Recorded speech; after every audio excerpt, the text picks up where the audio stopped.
Hello అందరికీ నమస్కారం. Vishnu IAS academy తరపున మీకు టీఎస్పీఎస్సీ గ్రూప్ 1 ప్రిపరేషన్కి కావాల్సిన టిప్స్ అండ్ ట్రిక్స్ దీంట్లో చెప్పడం జరుగుతుంది. నేను దీంట్లో మీకు ఈ స్కెడ్యూల్ ఫాలో కండి, నేను మీకు పర్టికులర్గా ఈ స్కెడ్యూల్ వేస్తాను నేను చెప్తలేను. సో మిమ్మల్ని మీరు కరెక్ట్గా అర్థం చేసుకోగలుగుతారు. So try to make your own schedule. కాకపోతే ఈ ప్రిపరేషన్లో కొన్ని మిస్టేక్స్ జరుగుతాయి. సో ఆ మిస్టేక్స్ జరగకుండా మా ఓన్ ఎక్స్పీరియన్స్తోని మేము ఏం చేయాలి, మేము ఆల్రెడీ తప్పులు చేసినాం, ఆ తప్పుల నుంచి నేర్చుకున్నాం. సో మీరు ఆ తప్పులు చేయకుండా ఉండాలంటే ఏం చేయాలో ఈ వీడియోలో నేను మీకు చెప్తా. ఇప్పుడు మనకు టైం లేదు కాబట్టి ప్రిలిమ్స్కి మీ డైలీ స్కెడ్యూల్ ఒక 12 అవర్స్ ఉండేలాగా చూసుకోండి. సో దాన్ని ఒక 4 సెగ్మెంట్స్ లాగా బ్రేకప్ చేయండి. 4 సెగ్మెంట్స్ అంటే మీకు ఒక్క సెగ్మెంట్కి 3 అవర్స్ దొరుకుతుంది.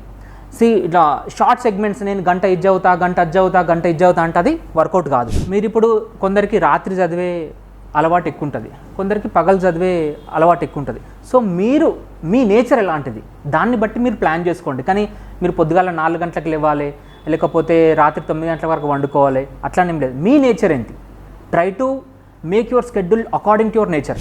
ఇంకోటి, రోజుకు నేను 4-5 సబ్జెక్టులు సైమల్టేనియస్గా చదువుతా అంటే it doesn't work. Maximum 2 or 3 subjects చదివేలాగా మీరు ప్లాన్ చేసుకోండి. సో ఇంకోటి, డైలీ ఆ సబ్జెక్ట్స్ చదివేటప్పుడు కూడా ఆ 3 అవర్స్ మీరు ఏదైతే కూర్చుంటారో కంప్లీట్గా మీ ఫోకస్ అంతా కూడా స్టడీ మీదనే ఉండాలి. ఫర్ ఎగ్జాంపుల్, మీరు ఒక 25 మినిట్స్ చదివి ఒక 5 మినిట్స్ బ్రేక్ తీసుకుంటారా, లేకపోతే ఒక 50 మినిట్స్ చదివి ఒక 10 మినిట్స్ బ్రేక్ తీసుకుంటారా అన్నది మీ చాయిస్. బట్ ఆ బ్రేక్ టైంలో మీరు మొబైల్ చూసి ఒక పర్టికులర్ మూవీ ట్రైలర్ చూస్తాను, లేకపోతే ఒక ఫన్నీ వీడియో చూస్తా, నా బ్రెయిన్ కొంచెం యాక్టివేట్ అవుతుంది. సో అలాంటి ట్రాప్లలో పడకండి. మీ బ్రేక్ టైం ఏదైతే ఉందో ఆ బ్రేక్ టైంని కంప్లీట్గా మీ బ్రెయిన్కి బ్రేక్ ఇవ్వండి. So be calm, don't talk to anybody, just be calm. So దానివల్ల మీ ఎఫిషియన్సీ అనేది ఇంకా పెరిగే అవకాశం ఉంది. సో ఒక్కసారి 3 అవర్స్ అయిన తర్వాత that's your personal time. So మీరు దాని తర్వాత మీరు మొబైల్ పట్టుకొని ఎవరికన్నా ఫోన్ చేసేది ఉంది, ఎవరికన్నా మెసేజ్ చేసేది ఉంది, ఆ తర్వాత మీరు చేసుకోవచ్చు. బట్ ఆ 3 అవర్స్ ఏదైతే ఉందో కంప్లీట్గా మీరు స్టడీ మీదనే ఫోకస్ చేయాలి. మీరు మొబైల్ పక్కన పెట్టుకొని మీరు వాట్సాప్లో మెసేజ్లు రిప్లై ఇస్తూ వీడియోస్ చూసుకుంటూ మీరు పొద్దుంతా ఒక 18 గంటలు చదివినా కూడా అది వేస్టే. ఒక్కసారి లంచ్ తర్వాత ఒక చిన్న పవర్ నాప్ వేయడానికి మీరు ప్రయత్నించండి. పవర్ నాప్ అంటే ఒక 15 to 20 మినిట్స్. సో నెక్స్ట్ ఒక్కసారి ఆ పవర్ నాప్లోకి వెళ్ళి బయటికి రాగానే మీరు డైరెక్ట్గా ఫోన్ దగ్గరికి పోకండి, మంచిగా తీసి చదవండి. ఎందుకంటే ఒక్కసారి పవర్ నాప్ తర్వాత బ్రెయిన్ ఎఫిషియన్సీ అనేది మంచిగా ఉంటుంది. సో మీరు దాన్ని యూటిలైజ్ చేసుకోండి, దాన్ని వేస్ట్ చేసుకోకండి. సో నెక్స్ట్ ఒకసారి ఫస్ట్ మీరు ఏం చేస్తారంటే అసలు మీరు ఏమేమి చదవాలనుకుంటున్నారు, ఆ రీసోర్స్ బుక్స్ ఏదైతే ఉందో అది మీరు ఫస్ట్ ఫైనలైజ్ చేసుకోండి. సో ఎందుకంటే మోస్ట్లీ మనకు ఎక్స్పర్ట్స్ వీడియోస్ చూస్తే మనకు అర్థమవుతుంది ఏంటి అంటే మోస్ట్లీ స్టాండర్డ్ బుక్స్ మన దగ్గర తెలుగు అకాడమీ బుక్సే. సో మీరు ఒక్కసారి రిసోర్స్ లిస్ట్ ఫైనలైజ్ చేసుకున్న తర్వాత స్టిక్ టు దెమ్. మళ్ళీ మార్కెట్లో మస్తు వస్తాయి, కొత్త కొత్త కలర్ఫుల్ పేజీలతోని మస్తు వస్తాయి. కానీ మీరు దాంట్లో ఆ ట్రాప్లో పడకుండా, వీటికి అట్రాక్ట్ అవ్వకుండా మీరు ఒక్కసారి ఫైనలైజ్ చేసుకున్న తర్వాత మీరు దాన్ని మల్టిపుల్ టైమ్స్ చదవండి. సో మల్టిపుల్ టైమ్స్ రివిజన్ చేయడం అన్నదే ఈ సక్సెస్కి కారణం, గుర్తుపెట్టుకోండి. సో ఇది మనము ఒక బుక్ ఒకసారి చదవడం మ్యాటర్ కాదు. మనం ఏదో కొత్త బుక్ కొంటాం, దాంట్లోకి వెళ్ళి ఒకసారి చదువుతాం. బట్ ఒక్కసారి చదివినంత మాత్రాన మళ్ళీ అది మనకు ఎగ్జామ్ హాల్లో రీకలెక్ట్ కాదు. సో అన్లెస్ అంటిల్ మీకు టైం ఉంది రివిజన్ చేయడానికి, మల్టిపుల్ టైమ్స్ రివిజన్ చేయడానికి టైం ఉంది అన్నప్పుడు మాత్రమే మనం ఒక బుక్ మన స్కెడ్యూల్లో ఇంక్లూడ్ చేసుకోవాలి. లేదు ఒక్కసారి చదువుతా నేను అక్కడ పోయి రాస్తా అంటే అది కుదరదు. సో మీరు ఒకసారి రివిజన్ చేయడానికి టైం లేనప్పుడు మీరు ఆ బుక్ ఇంక్లూడ్ చేయకుండా ఉండడమే బెటర్. సో నెక్స్ట్ ఒక్కసారి మీకు అసలు క్వశ్చన్స్ ఎట్లా వస్తాయి ఏంది అని తెలవడానికి మీరు యూపీఎస్సీ ప్రీవియస్ ప్రిలిమ్స్ పేపర్స్ ఒకసారి చూడడానికి ట్రై చేయండి ఫ్రమ్ 2011. సో మీకు ఒక ఎగ్జామ్ ప్యాటర్న్ అనేది తెలుస్తుంది. క్వశ్చన్స్ అనలిటికల్గా రావచ్చు, ఫ్యాక్చువల్గా రావచ్చు.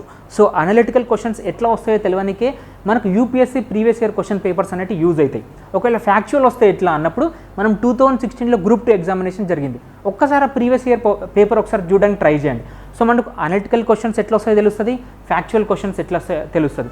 సో ఎగ్జామ్లో ఈ రెండు మిక్స్ చేసి వచ్చినా కూడా దెన్ వీఆర్ రెడీ అన్నమాట. సో నెక్స్ట్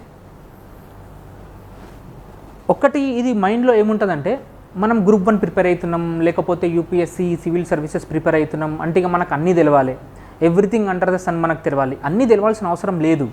మనకు ఎగ్జామ్లో ఏం అడుగుతుండో అది తెలిస్తే మనకు చాలు. So no need to study, no need to know everything. సరే, ఇప్పుడు నెక్స్ట్ క్వశ్చన్ ఏమొస్తుంది అంటే, ఎగ్జామ్లో అడిగేది మనకు తెలిస్తే చాలు, మరి ఆ ఎగ్జామ్లో అడుగుతారని మనకు ఎట్లా తెలుస్తుంది అంటే, there are 2 sources for it. ఒకటి మన సిలబస్, ఇంకొకటి మన previous year question papers. Previous year question papers లేనట్టు అయితే ఎనీ టెస్ట్ సిరీస్లో అడిగే క్వశ్చన్స్. సో ఇది ఇప్పుడు నేను మీకు చెప్పినాను, ఒకటి syllabus and previous year question papers అని. సిలబస్ అనేది మనకు ఏం చదవాలనో చెప్తుంది, ప్రీవియస్ ఇయర్ క్వశ్చన్ పేపర్స్ అనేది మనకు ఎట్లా చదవాలనో చెప్తాయి. సో ఇవి రెండు అనేది కూడా మనకు చాలా ఇంపార్టెంట్ మనకి జర్నీలో. సో ఎప్పుడు కూడా ఈ రెండింటిని మీరు మీ దగ్గరనే, మీ ప్రిపరేషన్ మీరు చేస్తున్నారంటే మీ టేబుల్ పక్కనే ఈ రెండు కూడా మీ దగ్గర ఉండాలి. అప్పుడే మీరు ఒక డిఫైన్డ్ డైరెక్షన్లో మీరు వెళ్తారు ఈ ప్రిపరేషన్లో. లేకపోతే చదువుతారు ప్రతిదీ, బట్ ఒక డైరెక్షన్లెస్ జర్నీ ఉంటుంది మీది. అది కాదు మనకు కావాల్సింది. డిఫైన్గా డెఫినెట్గా మనం చదవాలి. ఇంకోటి, బై మిడ్ జూలై వరకు మీ సిలబస్ అంతా కూడా కంప్లీట్ చేసుకునే విధంగా మీరు ట్రై చేయండి. దాని తర్వాత మోస్ట్లీ మనకు ఆగస్ట్ ఫస్ట్ వీక్లో ఉన్నా, లేకపోతే ఆగస్ట్ సెకండ్ వీక్లో ఉన్నా, దాని తర్వాత కూడా మనకు రివిజన్కి, ప్రాక్టీస్కి మనకు టైం దొరుకుతుంది. సో మీరు ఆ విధంగా మీ స్కెడ్యూల్ని ప్లాన్ చేసుకోండి. నాకు ఈ బుక్స్ చదవాలి, బుక్స్ తర్వాత ఇన్ని పేజెస్ దాంట్లో ఉన్నాయి, ఓకే నేను ఒక గంటలో ఎన్ని పేజెస్ చదువుతా, ఒక రోజులో ఎన్ని పేజెస్ చదువుతా, సో నేను ఎన్ని బుక్స్ చదవగలుగుతాను. సో మీ ఎఫిషియన్సీ అనేది మీకే తెలుస్తుంది కదా. సో దాన్ని బట్టి మీ స్కెడ్యూల్ అనేది మీరే వేసుకోండి. ఒక ఎక్స్టర్నల్గా స్కెడ్యూల్ ఇచ్చి దాన్ని రిగోరస్గా ఫాలో అవ్వాలంటే అది అందరికీ సాధ్యం కాదు. ఎవరైనా స్కెడ్యూల్ వేసారంటే అది వాళ్ళ పాయింట్ ఆఫ్ వ్యూలో వేసారు. సో మీ ఎఫిషియన్సీ ఏంది, మీరు ఎట్లా చదువుతారు, సో దాన్ని బట్టి మీరు స్కెడ్యూల్ వేసుకోవడానికి ప్రయత్నించండి. నెక్స్ట్, ఫస్ట్ 3 సెగ్మెంట్స్ ఒకసారి మీరు చదివిన తర్వాత లాస్ట్ సెగ్మెంట్ ఏదైతే ఉందో మీరు దాన్ని రివిజన్కి కానీ లేకపోతే ప్రాక్టీస్కి కానీ వాడండి. మనం చదవడం ఒక ఎత్తు అయితే దాన్ని మనం రివైజ్ చేయడం, ప్రాక్టీస్ చేయడం ఇంపార్టెంట్. మనం ప్రిలిమ్స్ పాయింట్ ఆఫ్ వ్యూ ఎట్లా ప్రాక్టీస్ చేస్తాం, మల్టిపుల్ చాయిస్ క్వశ్చన్స్ ప్రాక్టీస్ చేస్తాం. నేను చదువుకున్న దాంట్లోకి వెళ్ళి నేను క్వశ్చన్స్ హ్యాండిల్ చేయగలుగుతున్నానా లేదా. మెయిన్స్ పాయింట్ ఆఫ్ వ్యూ ఎట్లా ప్రాక్టీస్ చేస్తాం, ప్రీవియస్ ఇయర్ క్వశ్చన్ పేపర్ తీసుకొని లేకపోతే టెస్ట్ సిరీస్ క్వశ్చన్ పేపర్ తీసుకొని నేను ఆ క్వశ్చన్ డిమాండ్ని అర్థం చేసుకొని నేను డిఫైన్డ్ వర్డ్ లిమిట్లో నేను రాయగలుగుతున్నానా లేదా. సో ప్రాక్టీస్ అనేది చాలా ఇంపార్టెంట్. సో నెక్స్ట్, దీనికోసం మనకు మార్కెట్లో చాలా మెటీరియల్ అనేది అవైలబుల్గా ఉంటాయి. సో మల్టిపుల్ చాయిస్ క్వశ్చన్స్ బయట మార్కెట్లో ఏదైనా టెస్ట్ సిరీస్ అవైలబుల్గా ఉందా చూడండి, జాయిన్ కండి. సో మీరు కోచింగ్ జాయిన్ అయినా కాకపోయినా సరే కానీ టెస్ట్ సిరీస్ మాత్రం కంపల్సరీ జాయిన్ కండి. ఫర్ కరెంట్ అఫైర్స్ మరి ఏం చేయాలి. కరెంట్ అఫైర్స్ డ్యూరేషన్ వచ్చేసి లాస్ట్ 1 year, ఎగ్జామ్కి లాస్ట్ 1 year ఉండేలాగా మీరు చూసుకోండి. మీరు 2 మ్యాగజైన్స్ చదవాల్సి వస్తుంది. ఒకటి యూపీఎస్సీ స్టాండర్డ్ మ్యాగజైన్ ఒకటి తీసుకోండి, అది ఎనీ ఇన్స్టిట్యూట్ అయినా సరే. ఇంకొకటి రీజనల్ మ్యాగజైన్ ఒకటి తీసుకోవడానికి ట్రై చేయండి. ఎందుకంటే యూపీఎస్సీ స్టాండర్డ్లో రాసే magazine national issues, international issues cover చేస్తుంది.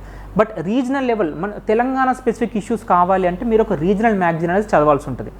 ఇప్పుడు న్యూస్ పేపర్ను చదివి మనం కరెంట్ అఫైర్స్ తయారు చేసుకుంటామా అంటే మనకి ఇప్పుడు అంత టైం లేదు. మనము ఒక న్యూస్ చదివి దాంట్లోకి వెళ్ళి మనకు ప్రిలిమ్స్ పాయింట్ ఆఫ్ వ్యూలో ఏమొస్తుంది, మెయిన్స్ పాయింట్ ఆఫ్ వ్యూలో ఏమొస్తుంది మనం చేసుకోనికే మనకు చాలా టైం పడుతుంది. ఇప్పుడు మనకంత టైం లేదు. సో ఈ పనంతా కూడా ఈ మ్యాగజైన్ రాసే వాళ్ళు ఎవరైతే ఉన్నారో వాళ్ళు మనకు రెడీమేడ్గా ఆ మ్యాగజైన్స్ అనేది, ఆ ఇన్ఫర్మేషన్ అనేది మనకి ఇస్తున్నారు. సో మనం దాన్ని యూజ్ చేసుకుందాం. అంటే ప్రతిదీ చదవకుండా జస్ట్ అసలు ఏం జరుగుతుంది, ఎట్లా జరుగుతుంది మీకు ఒక ఐడియా ఉండడానికి. బట్ దాని నుంచి మీరు నోట్స్ చేసుకుంటారు అనుకుంటే it takes lot of time. ఒకసారి మిమ్మల్ని మీరు ఒకసారి ఆలోచించండి, ఇది చేయగలుగుతానా లేదా. లేనప్పుడు గో విత్ ద మ్యాగజైన్స్.